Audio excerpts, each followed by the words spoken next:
Hello everyone, my name is Himanshu Singh Patwal. अभी हम उसी को कंटिन्यू कर रहे हैं। ठीक है, कंटिन्यू मतलब क्या है, अभी हमने वहां पे देख लिया था कि ऑब्जेक्टिव्स क्या होते हैं, नेचर देख लिया था, साइंस और आर्ट्स है उसके बारे में पढ़ लिया था हमने, बाकी सारी चीजें कर ली थी। अब हम थोड़ा सा इसको क्या कर रहे हैं, अब हम ये जानने की कोशिश कर रहे हैं management as a profession. Right, management as a profession कैसे, कितना रिलेट करता है प्रोफेशन से, या मैनेजमेंट एज अ प्रोफेशन ही है या क्या है ये एग्जैक्टली। राइट, प्रोफेशनल, देखो प्रोफेशन जो होता है ना, किसी भी एक फील्ड में, किसी भी एक पर्टिकुलर फील्ड में आपने कोई स्पेसिफाइड नॉलेज ली है। राइट, फॉर एग्जांपल डॉक्टर्स होते हैं, लॉयर्स होते हैं। कॉमर्स फील्ड में तीन आपके प्रोफेशनल फील्ड है। ठीक है, CA, CMA and CS.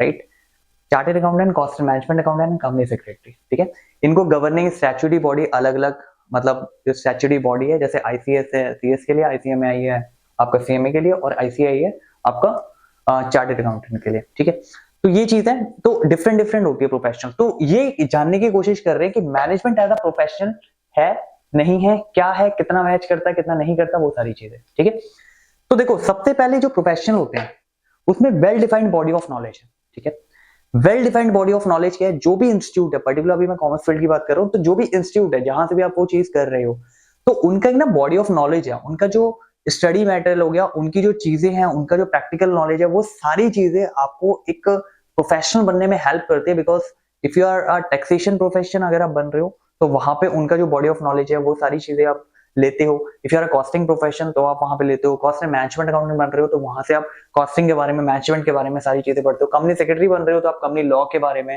Secretarial laws जो होते हैं, जितने भी डिफरेंट डिफरेंट लॉ होते हैं, जो कॉर्पोरेट में लॉज होते हैं, उसके बारे में आप वहां पे सीख रहे हो। तो डिफरेंट उनका एक स्ट्रक्चर होता है, बॉडी ऑफ नॉलेज, उनका well defined body of knowledge है।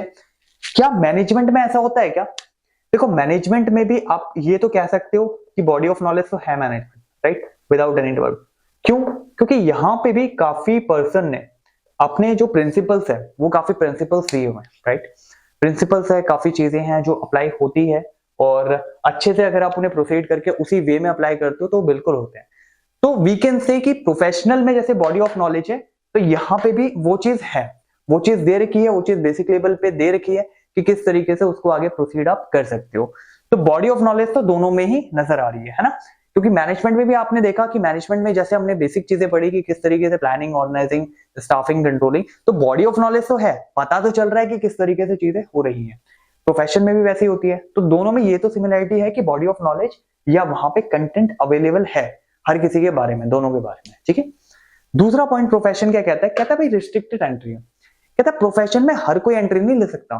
कहीं आप सोचो, फॉर एग्जाम्पल आप जो पर्टिकुलर इंस्टीट्यूट है वहां का एक एग्जाम होता है, उसके फाइनल एग्जाम आपको क्लियर करने होते हैं, तब जाके आप प्रोफेशन में एंट्री लेते हो।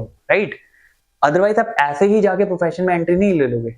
ठीक है ना, फॉर एग्जाम्पल आप डॉक्टर के प्रोफेशन में हो, तो you are not suppose to, I mean आपने अपना बस क्लिनिक खोल लिया और बिना डिग्री के, ऐसा नहीं होता। ठीक है, तो आपको पर्टिकुलर एक डिग्री चाहिए होती है। ठीक है, if you want to do a practice as a taxation, as a chartered accountant, तो आपको आईसीआई का एग्जामिनेशन क्लियर करना होता है। ठीक है, if you want to pursue your practice in costing, cost and management accountant, तो आपको आईसीएमआई की वहां पे एग्जामिनेशन क्लियर करना होता है। ठीक है, तब आप वहां पे एंट्री ले सकते हो।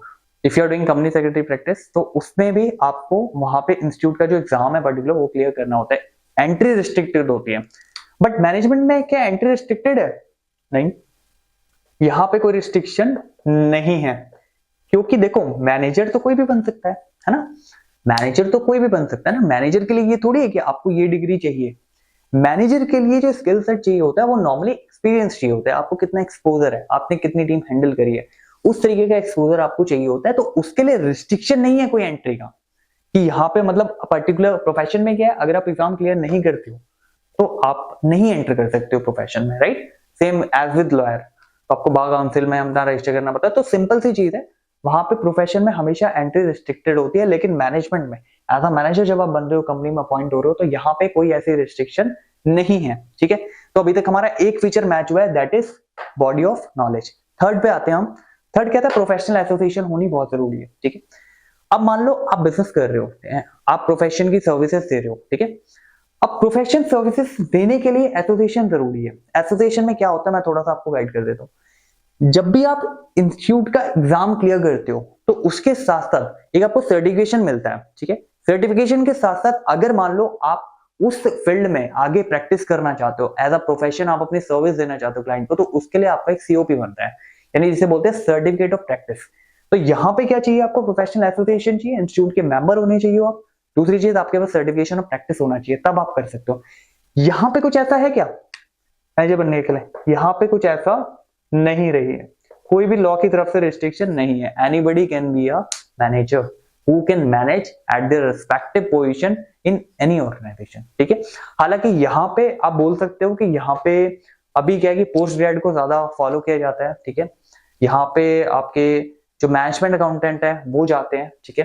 तो उस तरीके की चीजें होती है, बट हाँ यहाँ पे लॉ की तरफ से कोई रिस्ट्रिक्शन नहीं है, बट प्रोफेशनल में लॉ की तरफ से रिस्ट्रिक्शन है। You should be a member of the institute, also you should have a active COP, certificate of practice, ठीक है। तो ये चीज होती है। अब हम यहाँ पे आते हैं एथिकल कोड ऑफ कंडक्ट।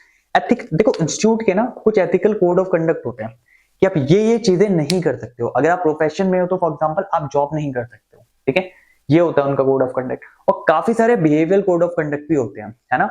तो वो चीज आपको मेंटेन करनी होती है प्रोफेशन में। लेकिन देखो, मैनेजर जो यहाँ पे बनता है इसके पास ऐसी कोई रिस्ट्रिक्शन नहीं होती है, किसी इंस्टीट्यूट से नहीं होती है, लेकिन ऑर्गेनाइजेशन लेवल पे होती है। तो ऑर्गेनाइजेशन लेवल का हम यहाँ नहीं कह रहे। Ethical code of conduct as such कुछ नहीं है, ठीक है, मैनेजमेंट की फॉर्म में, ठीक है। तो मैनेजमेंट एज अ प्रोफेशन जब आप देखोगे तो यहाँ पे कोई भी ethical code of conduct as such नहीं है। ऑर्गेनाइजेशन लेवल पे जो उनके पर्सनल है वो चीज एक अलग है, बट एथिकल कोड यहाँ पे नहीं होते। जब भी आप कोई प्रोफेशनल सर्विसेज दे रहे हो, यानी जो भी आप सर्विसेज अपने क्लाइंट्स को दे रहे हो, एज अ डॉक्टर हो गया, एज अ लॉयर हो गया, एज अकाउंटेंट हो गया, तो आपका मोटो क्या है? जो भी क्लाइंट की रिक्वायरमेंट है, जो भी क्लाइंट की रिक्वायरमेंट है उसको वो सर्विस प्रोवाइड करना। तो आपका मोटो होता है वहां पे सर्विस मोटिव, राइट। आपका मोटो क्या होता है? Service motive. बट यहाँ पे ऐसा कुछ नहीं है। यहाँ पे क्या होता है, यहाँ पे आपको ऑर्गेनाइजेशन का जो मोटो होता है वो फॉलो करना होता है, ठीक है। बट यहाँ पे ऐसा कुछ नहीं है, यहाँ पे आपको ऑर्गेनाइजेशन का मोटो फॉलो करना होता है। मतलब अगर ऑर्गेनाइजेशन का मोटो है प्रॉफिट मैक्सिमाइजेशन तो आप प्रॉफिट मैक्सिमाइजेशन करोगे। अगर ऑर्गेनाइजेशन का मोटो है सर्विस हमें अच्छी देनी है, फॉर एग्जांपल अगर उनका मोटो है, अब वो एजुकेशन चला रहे हैं, ठीक है, एजुकेशन में बच्चों को एजुकेशन अच्छी देनी है, सर्विस अच्छी देनी है, हॉस्पिटल चला रहे हैं, हॉस्पिटल में पेशेंट की अच्छे से केयर करनी है, ये उनका मोटो है, तो वो सर्विस मोटो वो उस तरीके से करते हैं। बट वहां पे ये वाला मोटो नहीं होता कि क्लाइंट के साथ सर्विस मोटो देना होता है, तो ये भी चीज यहाँ पे नहीं मैच हो रही। तो ओवरऑल अगर आप देखोगे प्रोफेशन में एक ही चीज मैच हो रही है, that is body of knowledge, ठीक है। बाकी प्रोफेशन क्या है? Profession is restricted entry totally, ठीक है। यहाँ पे एग्जाम क्लियर करना होता है, पर्टिकुलरली प्रोफेशनल एसोसिएशन होती है, आपको सर्टिफिकेट ऑफ प्रैक्टिस लेना होता है, and then ethical code of conduct होते हैं उसके, ठीक है। और यहाँ पे सर्विस मोटो होता है आपका। तो ये प्रोफेशनल की कहानी है कि मैनेजमेंट में क्या है, एक बॉडी ऑफ नॉलेज मिलता है, बाकी सारे नहीं मिलते हैं, ठीक है जी। आगे बढ़ो। अब बहुत इंपॉर्टेंट और इंटरेस्टिंग चीज आने वाली है, that is level of management, ठीक है। अब ध्यान समझना, देखो इसका ना एक पिरामिड बनता है आपका इस तरीके से, इस तरीके से एक पिरामिड बनता है। यहाँ पे आपका टॉप लेवल आ जाता है, यहाँ पे आपका मिडिल लेवल आ जाता है, और यहाँ पे आपका सुपरवाइजरी लेवल बोल सकते हो आप इसे, ऑपरेशनल लेवल बोल सकते हो, बॉटम लेवल भी बोल सकते हो, ठीक है। अब देखो टॉप लेवल में, टॉप लेवल जो मैनेजमेंट होता है उसमें कौन पर्सन होते हैं, क्या करते हैं? देखो टॉप लेवल जो है ना, ये वाला जो टॉप लेवल है, इसमें आपके सीईओ हो गया, ठीक है, COO हो गया, मतलब चीफ ऑपरेटिंग ऑफिसर, ठीक है, CFO हो गया। तो ये सारे लोग यहाँ पे रहते हैं, ठीक है। चीफ लेवल के जो लोग होते हैं वो टॉप लेवल पे रहते हैं। अब इनका काम क्या होता है? इनका काम ये होता है भैया, ऑर्गेनाइजेशन का वर्किंग जो भी रहता है, ऑर्गेनाइजेशन जैसे भी वर्क कर रही है, it should be smooth manner में वर्क करनी चाहिए। इनका मोटो ये होता है यहाँ से, ठीक है ना। टॉप टू डाउन कैसे अप्रोच जाती है? पहले क्या करते हैं, ये प्लान करते हैं, ये प्लान करते हैं कि ऑर्गेनाइजेशन ने करना क्या है, ठीक है ना। ऑर्गेनाइजेशन ने करना क्या है, ऑर्गेनाइजेशन का पर्पस क्या है, ये सारी चीजें यहां से डिसाइड होती है टॉप मैनेजमेंट से, ठीक है। टॉप मैनेजमेंट ने डिसाइड कर लिया कि भाई ऑर्गेनाइजेशन का मोटो है कि हमें प्रॉफिट मैक्सिमाइजेशन करनी है, तो प्रॉफिट मैक्सिमाइजेशन ही होगी बॉटम तक, ठीक है।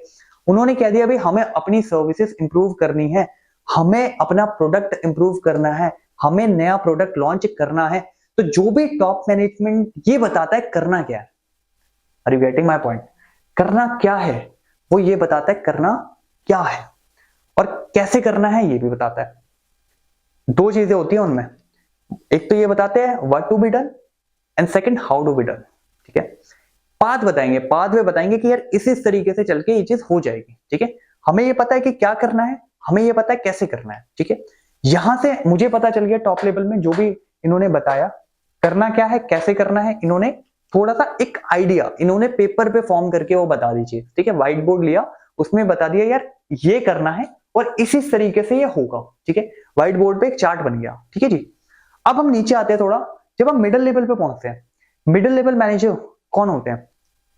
देखो एक तो ये जो मिडिल लेवल वाले हैं ना, ये टॉप के बीच और सुपरवाइजरी के बीच इंटरलिंक का काम कर रहे हैं, है ना, जैसे कि पता लग रहा है आपको। और ये जो मैनेजर होते हैं, जो भी टॉप लेवल, जो भी आपकी फॉर एग्जांपल उन्होंने कोई भी प्लान बनाया, ठीक है, किस तरीके से चीजें करना है, ये करना है, ठीक है। तो ये लोग जो मिडिल लेवल पे होते हैं, मैनेजर लेवल पे, ये नॉर्मली कौन होते हैं? ये नॉर्मली आप कह लो कि ये डिविजनल हेड हो गया आपके, है ना। डिविजनल हेड के अलावा अगर हम बात करें तो ब्रांच हेड हो गया, ठीक है। ये हेड होते हैं, ये मेनली एचओडीज होते हैं यहाँ पे, ठीक है, मिडिल लेवल पे you can say the HODs, ठीक है। तो यहाँ पे एचओडीज आपके आगे, ठीक है। तो इनको क्या करना होता है, इनको जो भी टॉप मैनेजमेंट से जो भी बताया गया होता है कि भाई ये करना है, ठीक है, एक पर्टिकुलर, इनको करना क्या होता है, टॉप लेवल से जो भी बताया गया कि भाई ये करना है, तो उसके अकॉर्डिंग ये क्या करेंगे, उस चीज को इम्प्लीमेंटेशन में ये काम करते हैं, ठीक है। उसको इम्प्लीमेंट करना इनका काम होता है। ये देखते हैं जो भी टॉप लेवल ने बताया है, जो भी टॉप लेवल ने प्लान किया है, एक तो डिलीवर करते हैं इंफॉर्मेशन सुपरवाइजरी लेवल पे, ठीक है। ये जो यहाँ पे सुपरवाइजरी या ऑपरेशन लेवल पे मैनेजर होते हैं, इन्हें डिलीवर करते हैं। ऊपर से ये भी चीज इंश्योर करते हैं क्या हमारे पास सारे रिसोर्स जो चाहिए, क्या हमारे पास मैन पावर या जो भी टेक्नोलॉजी उसको करने के लिए चाहिए, क्या वो है या नहीं है, सफिशिएंट क्वांटिटी में है या नहीं है। यानी ये जो होते हैं ना मिडिल लेवल, ये बहुत इंपॉर्टेंट रोल प्ले करते हैं। इंपॉर्टेंट मतलब टॉप लेवल ने एक बार के लिए क्या करा, ऑर्गेनाइजेशन बता दिया, उन्होंने बता दिया क्या करना है, कैसे करना है, ये चीज बताई। अब मिडिल लेवल का काम होता है उस चीज को अच्छी तरह एग्जीक्यूट करना। अब एग्जीक्यूशन के लिए मान लीजिए उनका पर्पस है यार एक प्रोडक्ट ना लॉन्च करना है, मेरे को एक नए वर्टेक्स में एक प्रोडक्ट लॉन्च करना है, राइट। अब मिडिल लेवल क्या करेगा, मिडिल लेवल सबसे पहले ये चेक करेगा कि भाई इस प्रोडक्ट को बनाने के लिए मुझे कितने पर्सन्स की जरूरत है, कितनी मशीनरी की जरूरत है, क्या टेक्नोलॉजी मुझे चाहिए, वो सारी मेरे पास अवेलेबल है या नहीं है। अगर अवेलेबल है तो बहुत अच्छी बात है, अगर नहीं है तो उन्हें प्रिक्योर कैसे करना है। Are you getting my point?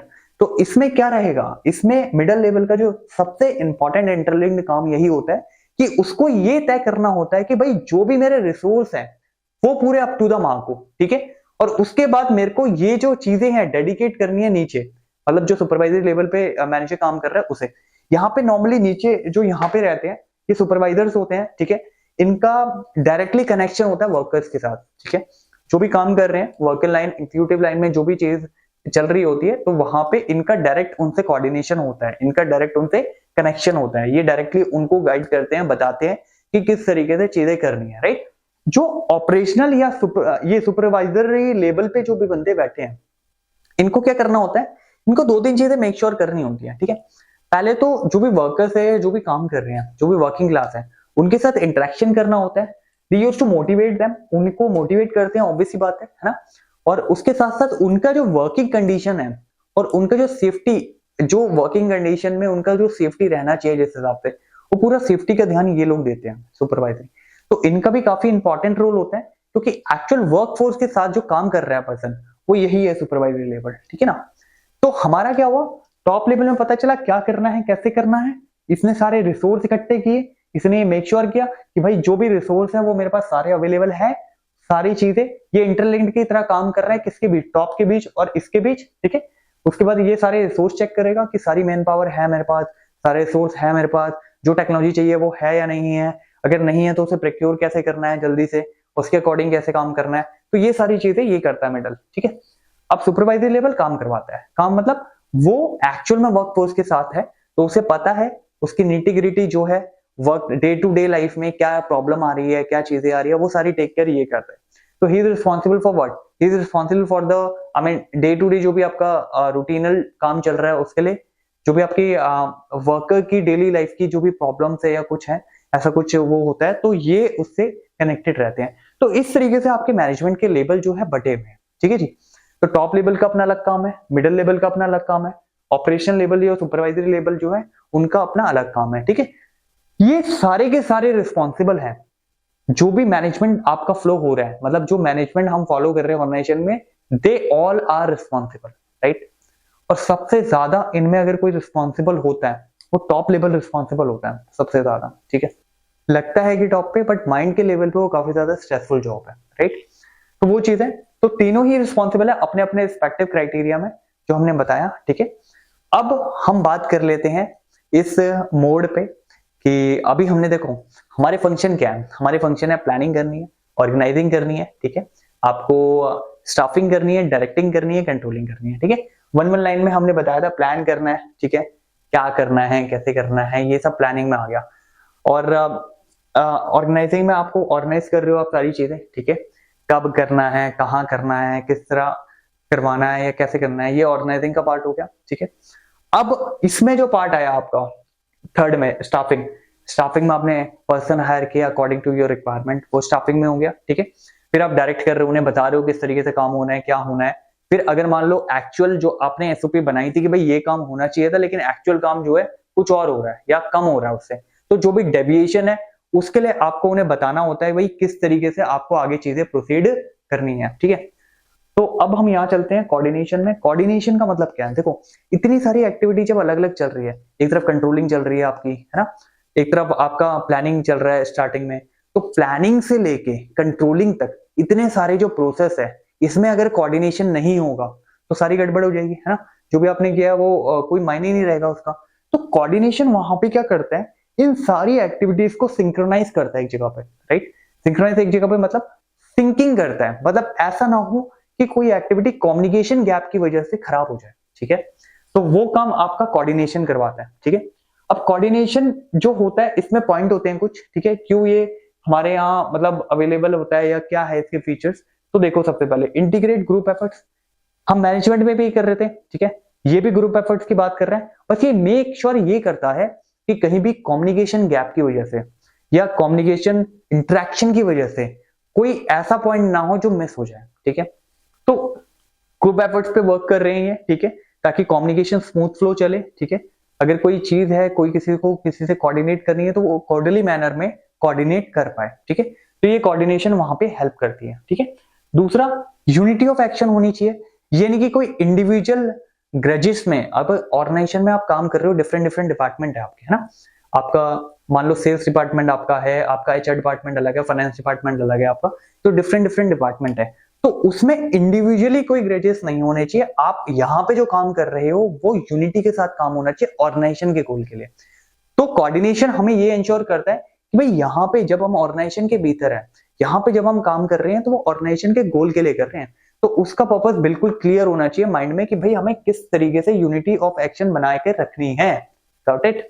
तीसरा पॉइंट, कॉन्टिन्यूअस प्रोसेस है, हर जगह ये फॉलो होता है, चाहे प्लानिंग पे आप कर लो, ऑर्गेनाइजेशन में कर लो, ठीक है। ऑर्गेनाइजेशन में भी आपके डिफरेंट पार्ट्स होते हैं उसके, ठीक है। स्टाफिंग में आपका हो गया डिफरेंट डिफरेंट पार्ट, कंट्रोलिंग में हो गया, या आपका डायरेक्टिंग कंट्रोलिंग दोनों में, ये हर जगह फॉलो होता है। तो it is a continuous process, right. तो क्योंकि जब तक आपका वो प्रोसेस चल रहा है, management is also continuous process. अब मैनेजमेंट अगर कॉन्टिन्यूअस प्रोसेस है तो उसका कोऑर्डिनेशन भी तो ऑटोमेटिकली कॉन्टिन्यूअस ही हो जाएगा, कॉमन, ठीक है। अब देखो ऑल परवेसिव हर जगह एप्लीकेबल है, चाहे वो टॉप लेवल हो, मिडिल लेवल हो, और आपका चाहे वो सुपरवाइजरी लेवल हो, हर जगह pervasive it is available everywhere, right. तो हर जगह अवेलेबल है। रिस्पॉन्सिबिलिटी ऑफ ऑल मैनेजर्स, हर एक मैनेजर की रिस्पॉन्सिबिलिटी होती है डिफरेंट डिफरेंट सेगमेंट में। फॉर एग्जाम्पल टॉप लेवल पे कुछ लोग हैं, मिडिल पे कुछ है, और आपका सुपरवाइजरी पे कुछ मैनेजर्स हैं, राइट। इनकी रिस्पॉन्सिबिलिटी होती है जो पर्टिकुलर टीम इन्हें दी गई है या जो भी पर्टिकुलर टीम एलोकेट करी गई है, इनकी रिपोर्टिंग होती है बेसिकली। तो इनकी रिस्पॉन्सिबिलिटी होती है भाई कोऑर्डिनेशन उस टीम में प्रॉपर होना चाहिए। अगर कहीं भी लैक हो रहा है तो उससे ऑर्गेनाइजेशन का नुकसान है ना। ऑर्गेनाइजेशन का नुकसान तो बर्दाश्त नहीं करेगी ना कंपनी, तो they are responsible for the same. Deliberate function है, डेलिब्रेट मतलब करना ही करना है, कोऑर्डिनेशन करना ही करना है। इवन दो हम ये कहते हैं कि भाई एम्प्लॉय बड़े समझदार है, एम्प्लॉय जो है बड़े समझदार है, वो ये कहते हैं कि नहीं हमें तो पता है किस तरीके से करना है, हम बड़ी कॉर्डियली रहते हैं, हम कोऑर्डिनेट करते हैं, ये करते हैं, लेकिन still they are saying even if they are deliberately they are doing it, they are coordinating with each other, but still this process should be there जो उनकी विलिंगनेस है उसको और ज्यादा इंप्रूव करने के लिए, ठीक है। ऑर्गेनाइजेशन कोई रिस्क नहीं लेगा, तो ये डेलिब्रेट प्रोसेस है, तो it has to be done, right. तो ग्रुप एफर्ट्स होता है आपका, यूनिटी होती है, ठीक है, continuous process, pervasive responsibility manager की होती है, और ये डेलिब्रेट प्रोसेस है। क्यों इंपॉर्टेंट है ये कोऑर्डिनेशन, इंपॉर्टेंट क्यों है, ठीक है। तीन बातें हैं इनमें कोऑर्डिनेशन इंपॉर्टेंट में। एक तो होता है ग्रोथ इन साइज, ठीक है, दूसरा आपका फंक्शनल डिफरेंशिएशन और स्पेशलाइजेशन। देखो तीनों को मैं समझाता हूं। ग्रोथ इन साइज, जब कंपनी आपकी बड़ी हो रही है ना, कंपनी जब ग्रो कर रही है, जैसे हमारा जो ऑब्जेक्टिव था ऑर्गेनाइजेशन में, मैंने क्या बोला था, एसपीजी था, ठीक है, सर्वाइवल, प्रॉफिट और ग्रोथ। अब जब कंपनी ग्रो कर रही है तो ऑब्वियसली बात है ना कि जो लोग हैं काम करने वाले, काम बढ़ेगा, लोग जो भी काम करने वाले हैं वो लोग बढ़ेंगे, राइट। तो इस केस में क्या होगा, जब कंपनी ग्रोथ होगी तो काफी ज्यादा इंडिविजुअल का इनफ्लो होगा कंपनी में, राइट। अब हर एक इंडिविजुअल कंपनी जब ज्वाइन करता है तो उसका जो प्रोस्पेक्ट होता है कंपनी ज्वाइन करने का अलग होता है, राइट। हर एक का सेम नहीं हो सकता, उसके इंडिविजुअल गोल्स अलग होते हैं, राइट। तो इसमें हम क्या करते हैं, जब ग्रोथ इन साइज में उसकी मेंटेलिटी अलग होती है, उसका बैकग्राउंड अलग होता है, उसका बिहेवियर पूरा अलग होता है, राइट। तो उस केस में क्या होता है, उसको कैसे हम सिंक करें, उसको कैसे हम कोऑर्डिनेट करें, उसका जो अलग अलग इंडिविजुअल आ रहे हैं, इंडिविजुअल तो अलग ही आएंगे, ऑब्वियसली बात है, एक जैसे नहीं आ सकते, but we are the one who is coordinating with them, ताकि कोई भी डिफरेंस वहां पे क्रिएट ना हो जाए। अगर वो बाहर अलग जगह से आ भी रहे हैं, वो अलग बैकग्राउंड से आ भी रहे हैं, अलग चीजों से आ भी रहे हैं, still you will make sure कि वहां पे कोई भी कोऑर्डिनेशन का गैप नहीं होना चाहिए। तो growth in size is important for the same. Second thing इन्होंने क्या बताई है वहां पे, फंक्शनल डिफरेंशिएशन। फंक्शनल डिफरेंशिएशन मतलब क्या है, फंक्शनल डिफरेंशिएशन मतलब क्या, देखो हर एक डिपार्टमेंट की डिफरेंशियलिटी अलग है, राइट। जैसे फॉर एग्जांपल प्रोडक्शन डिपार्टमेंट है आपका, सेल्स डिपार्टमेंट है आपका, एचआर डिपार्टमेंट है, राइट। ऐसे आईटी डिपार्टमेंट, डिफरेंट डिपार्टमेंट है, ठीक है। हर किसी की डिफरेंशियलिटी क्या कहती है, देखो सेल्स डिपार्टमेंट है, उसको क्या करना है, उसको रिवेन्यू जनरेट करना है, राइट। रेवेन्यू जनरेट करना उसका काम है, राइट। उसका काम ही है कि सेल जितनी ज्यादा होगी उतना ही उसका वर्क दिखेगा, है ना। फाइनेंस डिपार्टमेंट जो है वो अप्रूवल्स पे काम करता है, ठीक है। आपका जो एचआर डिपार्टमेंट है वो हायरिंग पे काम करता है, ठीक है। तो वो देखते हैं कि कितने पर्सन आपने हायरिंग के लिए बुलाए या कितनी मीटिंग अटेंड करी, वो सारे एचआर का काम हो गया। क्यूए डिपार्टमेंट क्या होता है, क्वालिटी एनालिसिस डिपार्टमेंट, जो भी आपका प्रोडक्ट बनता है। प्रोडक्शन डिपार्टमेंट जो भी आपका प्रोडक्ट बनाता है, क्वालिटी डिपार्टमेंट उसको टेस्ट करता है। तो उस प्रोडक्ट का उनका जो रोल है वो क्या है, कितनी वो टेस्टिंग कर रहे हैं, कितनी अच्छे से वो टेस्टिंग कर रहे हैं, क्या ओके कर रहे हैं, क्या चीज निकाल रहे हैं कमी, तो ये उनका काम हो गया। प्रोडक्शन डिपार्टमेंट जितनी वेस्टेज कम करेगा, वो प्रोडक्शन डिपार्टमेंट का जो एफिशिएंसी है वो ऑटोमेटिकली इंक्रीज होगी। तो इसी तरीके से हर एक डिपार्टमेंट अपनी जो भी चीजें हैं, फॉर एग्जांपल सेल्स है, सेल्स डिपार्टमेंट है वो अपनी सेल दिखाएगा, फाइनेंस डिपार्टमेंट है वो दिखाएगा कि मैंने इतने अप्रूवल दिए या अपने रिजेक्ट कर दिए इस वजह से। तीसरी चीज एचआर डिपार्टमेंट वो अपनी चीज दिखाएगा। तो हर एक डिपार्टमेंट जो डिफरेंशियलिटी उनकी बन रही है, उनको अपना अपना काम जो है, अपने अपने केआरए जो है वो मैच करने हैं। तो ऐसा ना हो कभी भी कि अपने केआरए मैच करने के चक्कर में जो दूसरों का, मतलब फॉर एग्जांपल, एक एग्जांपल इसमें अच्छा है कि सेल्स टीम है, उसे अपना टारगेट मैच करना है फॉर एग्जांपल। तो सेल्स टीम कहती है भाई मैं डील क्लोज कर दूंगी अगर मुझे 10% का डिस्काउंट मिल जाए मार्जिन पे, बट फाइनेंस डिपार्टमेंट कहता है नहीं नहीं मैं नहीं अप्रूव करूंगा, मैं 5% का अप्रूव करूंगा, उस वजह से सेल चली जाए कंपनी।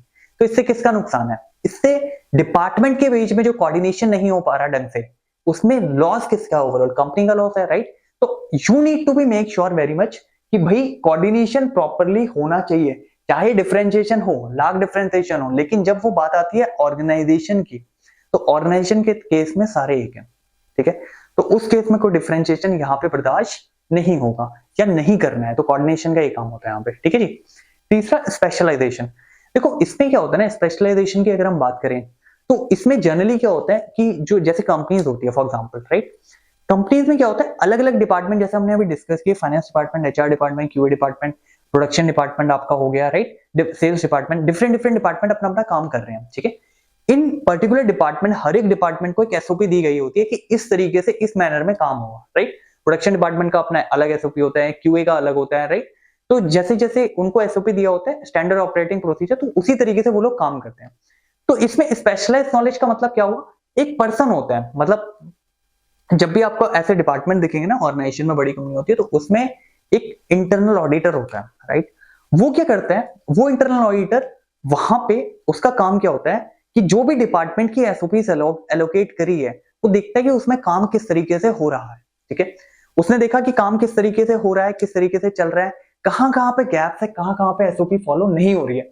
एक तरीका क्या होता है, एक तरीका ये होता है वो अपनी रिपोर्ट बनाए और रिपोर्ट में सीधा लिख दे, ठीक है, सीधा लिख दे कि भाई ये चीज गलत है, और सीधा जो इंटरनल ऑडिटर की रिपोर्ट होती है वो सीधा टॉप मैनेजमेंट के पास जाती है, वो कहीं नहीं जाती नीचे, वो सीधा टॉप मैनेजमेंट के पास जाती है, ठीक है। एक तरीका ये हुआ। दूसरा तरीका ये होता है सिंक्रोनाइज, अगर कोऑर्डिनेशन वहां पे है तो वो क्या करेगा, वो स्पेशलाइजेशन में खाली अपनी जजमेंट नहीं देंगे, राइट, वो उस प्रोसेस को समझने की कोशिश करेंगे। समझने का मतलब क्या है, उनसे कोऑर्डिनेट करेंगे।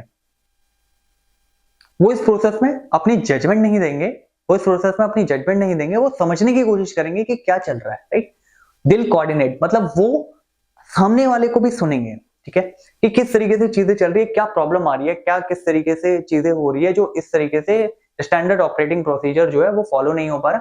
वो जजमेंट देने से पहले समझेंगे प्रोसेस को पूरा, राइट। ऐसा नहीं है कि उसके बेसिस पे ही उन्होंने सीधी सीधी जजमेंट दे दी। They need to understand the process कि क्या प्रोसेस है, क्या है। जब आप कोऑर्डिनेशन होगा, जब आप प्रॉपर्ली कोऑर्डिनेट करोगे, जब आप प्रॉपर्ली बात करोगे, तो उसके अकॉर्डिंग फिर वो आपकी चीजें प्रोसीड होती है। Getting my point. तो कोऑर्डिनेशन इस मतलब particular nature and significance management का लास्ट टॉपिक था, राइट। अब मैं सिनॉप्स कर रहा हूं फटाफट कि हमने क्या क्या पढ़ा है। पहली चीज, बात नंबर 1, मैनेजमेंट की डेफिनेशन पढ़ी थी आपने, कैरेक्टर स्केच पढ़े थे। उसके बाद आपने मैनेजमेंट के ऑब्जेक्टिव पढ़े थे, राइट, ध्यान होगा आपको। मैनेजमेंट के ऑब्जेक्टिव पढ़ने के बाद आपने इंपॉर्टेंस पढ़ी थी उसकी, फिर आपने नेचर देखा था उसका, साइंस और आर्ट्स, फिर आपने अपना प्रोफेशनल से उसका कंपैरिजन किया था कि प्रोफेशनल से कैसा कंपैरिजन है, फिर नाम लेवल देखे है, टॉप लेवल, मिडिल लेवल और आपका जो सुपरवाइजरी लेवल होता है, then you go for the coordination. तो ध्यान रखना, देखो ये चीज हो गई है, ठीक है, ये आपने एक अंडरस्टैंडिंग ले लिया, ठीक है। अब आप जब अपनी बुक पढ़ोगे या जहां जैसे भी आप अपना करोगे, कोऑर्डिनेट करोगे, अपने बुक पढ़ोगे, तो आप ये सारी अंडरस्टैंडिंग जब लेके वो चीज पढ़ोगे तो आपको ऑटोमेटिकली वन रीड में, वन गो ऑन में वो चीज आ जाएगी, उसमें इतना आपका ओवरसाइड नहीं होगा। तो इसलिए मैंने हमेशा बोला है कि अपने कानों को हमेशा खुले रखो, अपने कानों पे भरोसा रखो। अगर आप सुन लेते हो, चीजें समझ के कर लेते हो, तो आगे के लिए आपके लिए प्रोसीडिंग थोड़ी सी इजी हो जाती है, ठीक है। तो thank you so much for watching and या be happy and be good. Thank you.